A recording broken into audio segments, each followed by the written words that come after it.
O programa TV Câmara Entrevista está de volta. Hoje nós estamos falando sobre o sistema judiciário brasileiro, seus órgãos, responsabilidades e desafios. Quem participa com a gente é o juiz de direito, Marcos Pagano. Doutor, vamos só falar um pouquinho, já falamos um pouquinho da parte básica, entendendo um pouquinho como é que é o processo.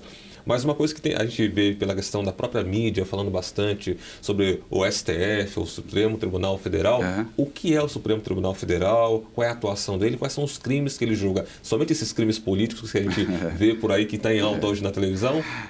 O Supremo Tribunal Federal é o órgão máximo desse sistema judicial, né? Então, é o órgão máximo da justiça. E o Supremo Tribunal Federal, ele tem a função precípua, isso está na Constituição, que é a guarda da Constituição.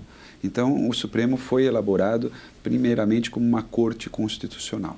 Mas a Constituição também reservou a ele diversas outras funções que acabam sendo essas mais visíveis, né?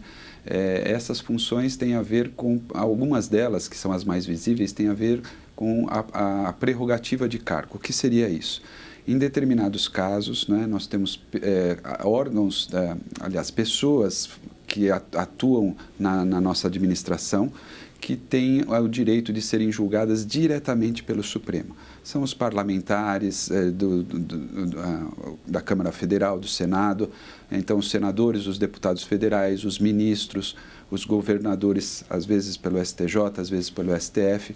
Então, essas pessoas têm, por isso que a gente vê, ele está na mídia, porque eles são julgados diretamente pelo Supremo Tribunal Federal. Mas o que é interessante perceber é que essa atuação do Supremo na área criminal, ela é diminuta. Ela está sendo agora muito valorizada e tem um enfoque muito grande nela por conta desses últimos acontecimentos, o Mensalão e o Petrolão. Mas, normalmente, o Supremo, ele acaba julgando, a maioria das questões são relacionadas a supostas violações da Constituição Federal. Na área trabalhista, na área eleitoral, na área civil, na área de família, na área da administração pública. É isso que o Supremo, no dia a dia, acaba fazendo. No entanto, como eu disse, essa área criminal hoje está mais em evidência, embora seja uma parte muito pequena do que o Supremo faz.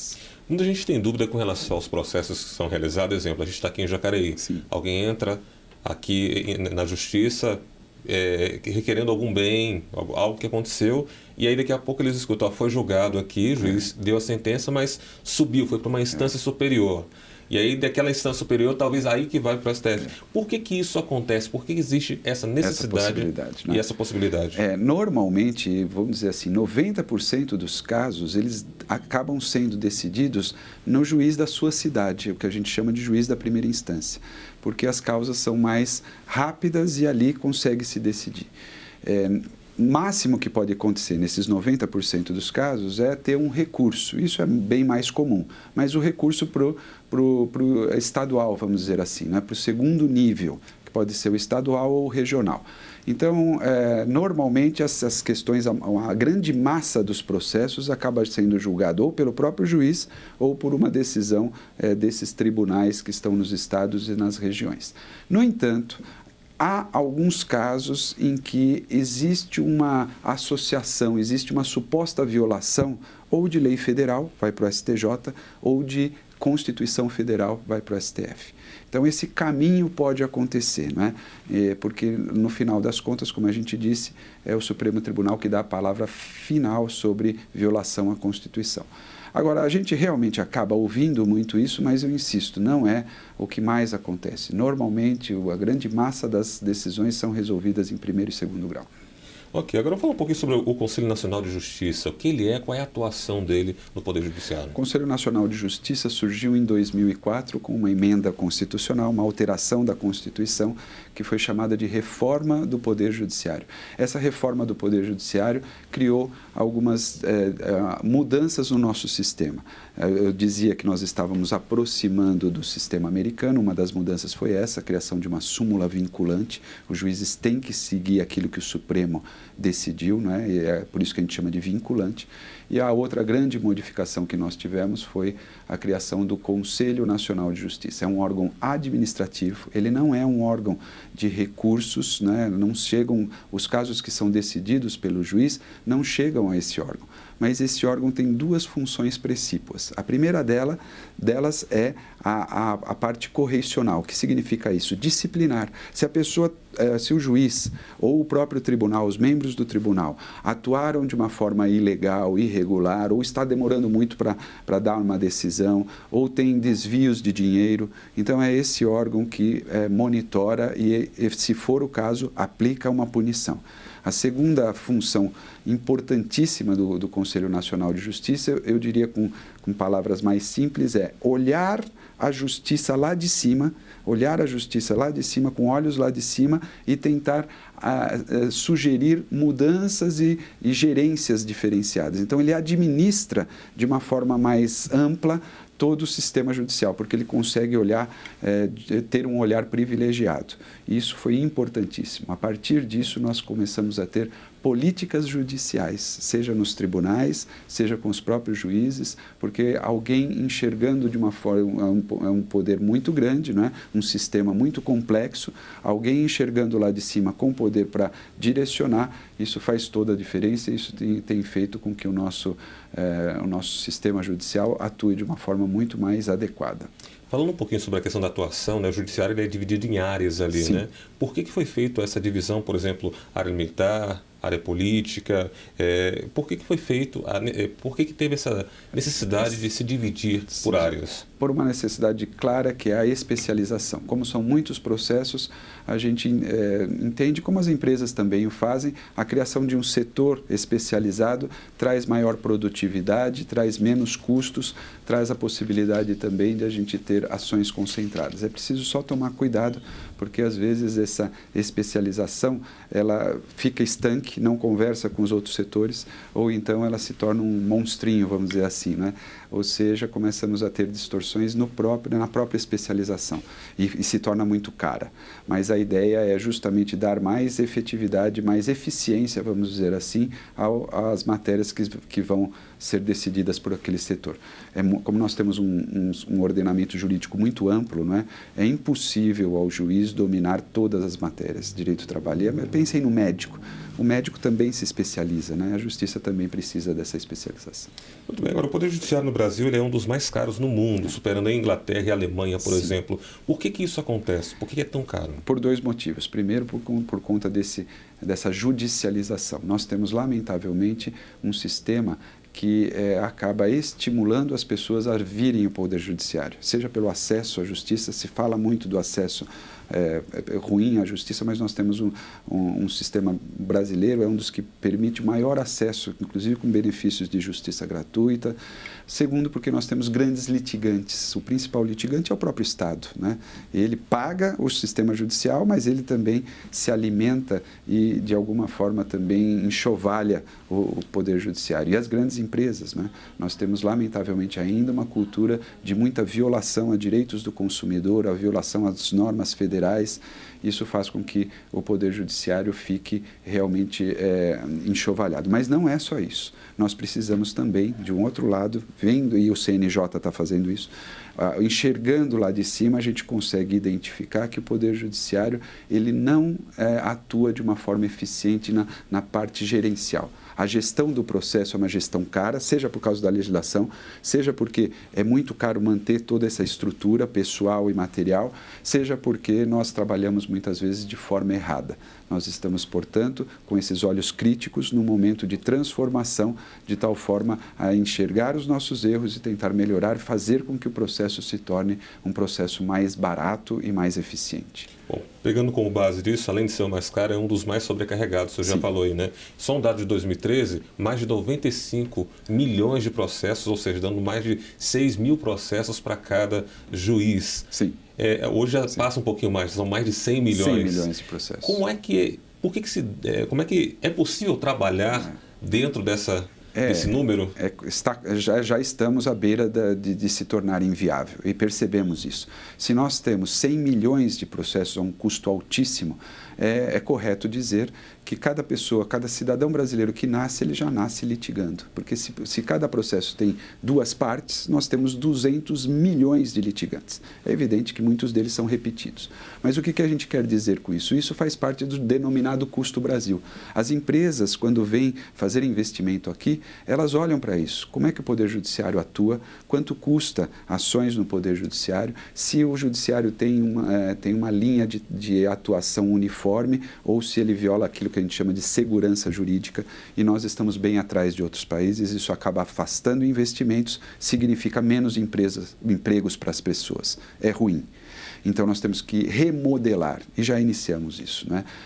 Eu costumo dizer que a sentença, a decisão que o juiz dá com a sua caneta, via de regra, é a pior solução, porque ele tem um contato burocrático muito rápido com aquela questão, e sem um diálogo adequado, porque o diálogo também é caro, né? O processo, além de ser caro, essa proximidade com o juiz, o tempo do juiz é muito caro, então acaba sendo inviável. Então, nós estamos buscando agora outras formas de solução, como já acontece nos Estados Unidos, na Argentina, nos países da Europa, estimulando a duas coisas. Primeiro, inibir, ou seja, evitar que as ações chegam ao Poder Judiciário. E segundo, aquelas que já estão, que tenham uma solução, que seja uma solução adequada. Via de regra, a melhor solução é quando as próprias partes, elas se empoderam, elas assumem a responsabilidade por aquela solução e, conduzidas pelo juiz ou por seus auxiliares, elas encontram um acordo. O acordo acaba sendo uma solução muito melhor, via de regra, nem sempre, mas muitas vezes o acordo é muito melhor do que uma sentença do juiz.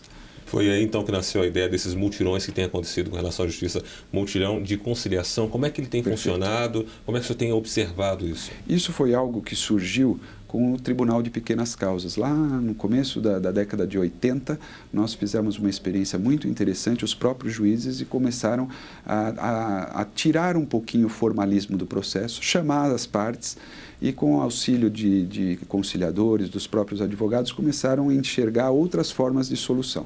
Isso foi se aprimorando, não é? Nós fomos nos capacitando, as pessoas, a legislação foi se adequando a isso, e hoje a gente tem isso que a gente chama de cultura da paz.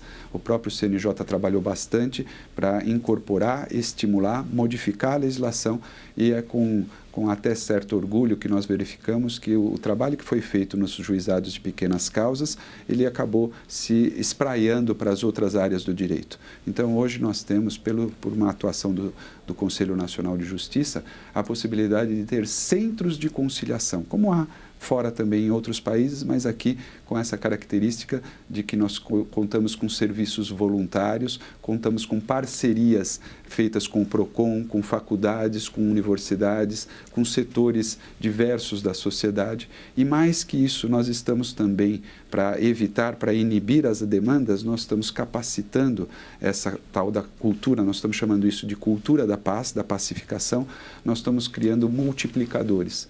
Então, é o presidente de uma associação de bairro, é o síndico, é a diretora da escola, são pessoas, às vezes o próprio vereador, não é? O vereador tem um papel importante nos seus redutos eleitorais, e ele pode servir como mediador, como conciliador, resolvendo essas pequenas questões, evitando que cheguem ao Poder Judiciário.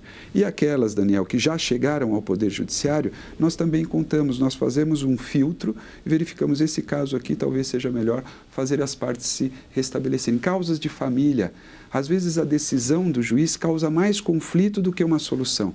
É importante que elas se conversem, elas restabeleçam o diálogo. É importante que elas próprias enxerguem não só uma solução, como também enxerguem os benefícios, as vantagens dessa solução. E nós temos trabalhado arduamente. Uma das razões de eu estar aqui é essa, é mostrar para a sociedade, aproximar o Poder Judiciário da sociedade e mostrar que há uma outra via. É a via da paz, a via que durante muito tempo nós utilizamos sem necessidade do Poder Judiciário atuar. De tal forma a que o Poder Judiciário vai ficar mais enxuto, mais barato e mais capacitado para julgar um número menor, mas mais complexo de casos, né? Então, vamos deixar aquilo que dá para resolver por acordo, por outras soluções de um lado, e vamos destinar o juiz, o tempo do juiz e do Poder Judiciário para esses outros casos. O senhor tem acompanhado de perto esse trabalho, né, feito pelos mutirões de conciliação? Muito, quando se surgiu isso, muita gente ficou temerosa com relação a algumas injustiças por conta de querer ser realmente esse enxugamento, né, do número de processos que existentes hoje no Brasil, no sistema judiciário. Como é que o senhor avalia essa questão e como o nosso telespectador pode ficar tranquilo que não há injustiças, digamos, dentro desse processo, por conta desse processo? Entendi. Sabe, Daniel, isso que você está dizendo é algo extremamente importante, porque nós percebemos, lamentavelmente, aquilo que eu dizia sobre uma mudança de cultura. Nós percebemos, lamentavelmente, que dentro do próprio Poder Judiciário há ainda muita resistência a essa nova forma de atuação. Nós precisamos quebrar essas resistências no começo, na nossa própria casa, dentro do Poder Judiciário. Além disso, nós precisamos também, além de levar essa ideia que é irreversível, hein? Não tem como voltar essa ideia para outros setores, nós precisamos também mostrar à sociedade que ela realmente é mais eficiente. A Ordem dos Advogados, em princípio, também manifestou resistência, criou obstáculos. Aos pouquinhos, eles estão percebendo que é uma nova forma e que isso vai melhorar o sistema em geral, tanto aquele que vai sobrar para o Poder Judiciário, quanto um novo nicho de atuação. E eles têm, os advogados, que é uma classe extremamente importante para o nosso sistema, eles têm efetivamente uma responsabilidade muito grande em relação a isso. Em vez de estimular, agora a lei diz expressamente, eles devem estimular o conflito, eles devem estimular a conciliação. Agora, é evidente que existe também a população tem uma certa reserva e vê isso, às vezes, com uma certa desconfiança. Mas aí eu respondo com uma pergunta. Será que não se tem uma desconfiança, não se tem também uma insatisfação com a decisão do juiz? Será que não é melhor? A única diferença é que quando tem uma decisão do juiz, você pode pôr a culpa em alguém, né? Agora, se a gente tiver um sistema bem capacitado, com o juiz monitorando isso, o Poder Judiciário monitorando e corrigindo determinadas injustiças, por que eu não investir naquilo, na solução que as próprias partes podem chegar? São elas as mais adequadas, as mais propícias a dizer como deve ser encaminhado aquilo. E o que nós fazemos? Nós vamos tentar fazer nada mais do que uma mediação, um monitoramento e um estímulo. Não só no sistema judicial, aí que é o interessante. Nós estamos tratando de formas de estimular essa resolução de conflitos em outros setores. Vou dar exemplos. Consumidor.gov. Pouca gente conhece, é um sistema, é um mecanismo, uma ferramenta extremamente eficiente, barata, na verdade gratuita, e seria como um serviço de atendimento ao consumidor, só que ele é monitorado pelo Ministério da Justiça. Você entra no site, no próprio site do tribunal, tem lá um íconezinho, as próprias partes fazem um cadastro, há uma série de empresas que estão credenciadas, cadastradas, e nós temos mais de 80%, olha só, Daniel, mais de 80% de resolução. Então, seria como se fosse um PROCON virtual, mas um PROCON virtual com um alto índice de resolutividade. Cada caso que nós resolvemos ali é menos um caso na justiça, é menos custo para o Estado, é mais uma escola que se pode construir. Bom, a gente já está chegando aqui ao finalzinho, a gente tem bastante assunto ainda para poder falar, mas já querendo agradecer a sua presença aqui, Dr. Marcos Pagan, juiz de Direito, falando sobre hoje o sistema judiciário brasileiro. Quais são os maiores desafios que o sistema judiciário tem e que a população realmente precisa entender também desse consenso ali de população e o próprio sistema judiciário? Sabe, Daniel, eu acho que essa entrevista me deu muita satisfação por causa disso. Eu acho que aqui nós conseguimos, de alguma forma, concentrar, resumir um pouco dessas distorções, fazendo uma análise crítica do sistema judicial. O grande desafio hoje é desburocratizar o sistema judicial, criar um processo mais eficiente e mais barato ao mesmo tempo e estimular os cidadãos, toda a nossa sociedade, a buscar soluções não necessariamente judiciais, soluções monitoradas, mas que sejam soluções em que haja o empoderamento. Cada vez eu costumo, quando eu estou dando palestra, eu costumo dizer que a função do juiz e agora dos seus auxiliares se assemelha muito à oração de São Francisco. cada vez que nós praticamos a paz, resolvemos um caso, nós estamos sendo instrumentos de pacificação.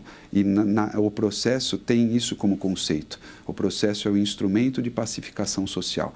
Então, vamos agora tentar melhorar, criar algo mais eficiente, mais barato, porque essa é a nossa função, essa é a missão do juiz e essa é a missão que nós queremos agora levar à sociedade. Muito bem. Mais uma vez, obrigado, Dr. Marcos Pagan, juiz de direito, por participar aqui do nosso programa. E o programa TV Câmara, na entrevista de hoje, falou sobre o sistema judiciário brasileiro, um tema muito importante que influencia diretamente no desenvolvimento da nossa sociedade e que, por esse motivo, precisa ser bem conhecido por todos nós. Então, se você gostou do programa, compartilhe e você encontra esse e outros programas no nosso canal no YouTube, youtube.com/TV Câmara Jacareí. Curta também a nossa página no Facebook. Acesse facebook.com/TV Câmara Jacareí. Obrigado pela companhia, um grande abraço e até o nosso próximo encontro.